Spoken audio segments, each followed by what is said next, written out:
But first, did you know that every year approximately 100 cases of sudden death occur on the athletic field?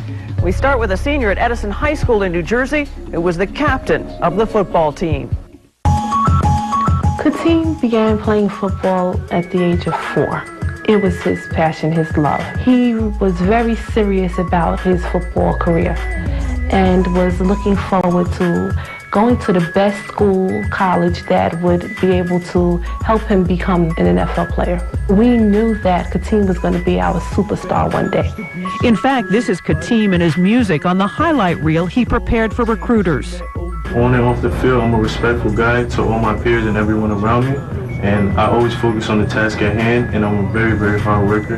In late April of 2009, Kittim had a couple of days where he wasn't feeling well.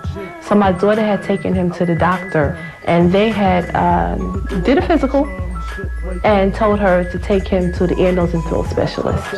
Just 2 days later, Kittim suddenly collapsed with what was later found out to be an enlarged heart. Hypertrophic cardiomyopathy basically is an abnormal thickening of the wall or the muscle of the heart. Also referred to as HCM, can lead to sudden cardiac death. Kittim was running with his track team, and he collapsed, and he died. There was someone there to give him CPR, but he was already gone. If they're not attended to within a few minutes by an AED by shocking the patient, they will die from that. Within the group of kids that he was running with, there was no walkie-talkie back to the school. There were no defibrillators. Many states and school systems are now requiring that AEDs be readily available in athletic areas. You must be able to get that AED to the patient within 3 minutes. So really, if you're on the football field, that AED needs to be there on the bench. If CPR should be going on while you're setting up the AED device, and also while someone's calling 911 immediately. There was no warning, there was no symptom. From what we understand now, had they done the EKG, there would have been some type of abnormal signs there.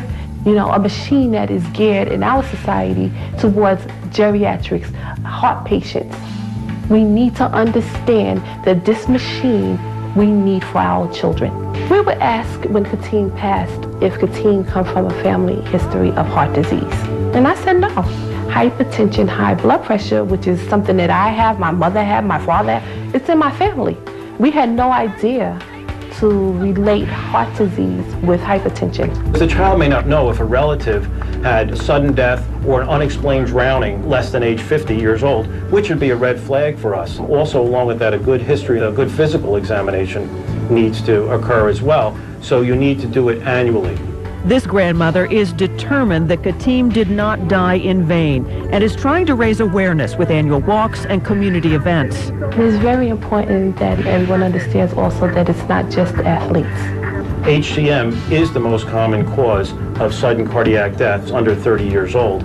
It accounts for about 1/3 of the sudden death cases.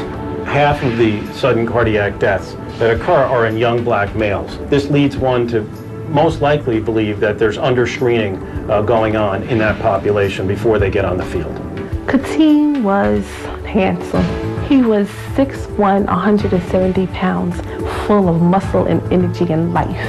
He was kind, he was gentle, he was caring, and we miss him.